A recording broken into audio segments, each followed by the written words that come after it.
ॐ नमो भाग्लक्ष्मी च विद्महे अष्टलक्ष्मी च धीमहि तन्नो लक्ष्मी प्रचोदयात्। मैं खड़ी हूँ आंवले के वृक्ष के नीचे। आप सभी को गोपाष्टमी और अक्षय नवमी की बहुत बहुत शुभकामनाएं। सब जानते हैं अक्षय नवमी को हम आंवले की पेड़ की पूजा करते हैं क्योंकि इसमें साक्षात लक्ष्मी जी का वास है।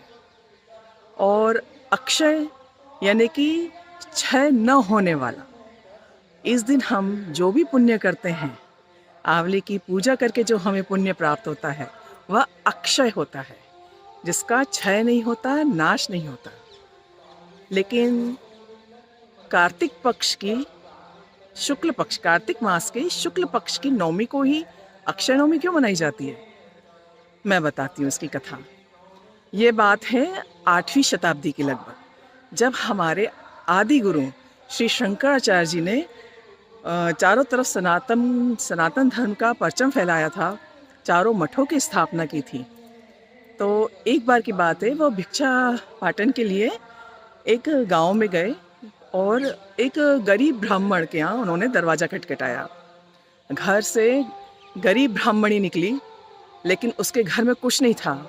वो वैष्णव थी, परम विष्णु भक्त थे दोनों ब्राह्मण और ब्राह्मणी। वो घर के अंदर गई, क्योंकि खाली हाथ भी लौटा नहीं सकते हैं महाराज को। तो घर के अंदर गई तो उसे वहाँ कुछ अपने घर में सूखे आंवले रखे हुए थे।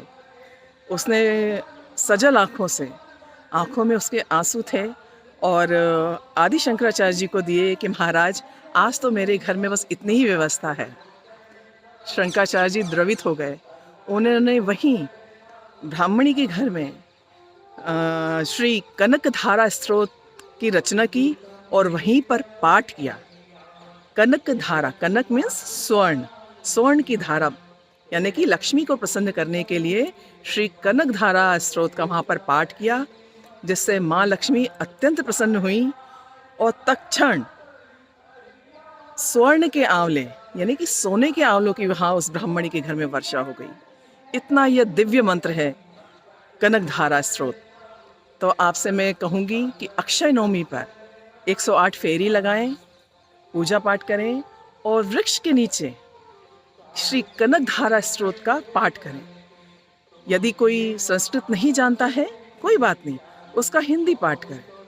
और चलो, किसी को अगर हिंदी पाठ भी नहीं करना आता, पढ़ना नहीं आता, कोई बात नहीं, गूगल में सर्च करें और उसे लगा दें और उसे भाव से सुनें, क्योंकि सारी पूजा पाठ की पद्धति भाव प्रधान है, कर्मकांड प्रधान नहीं है।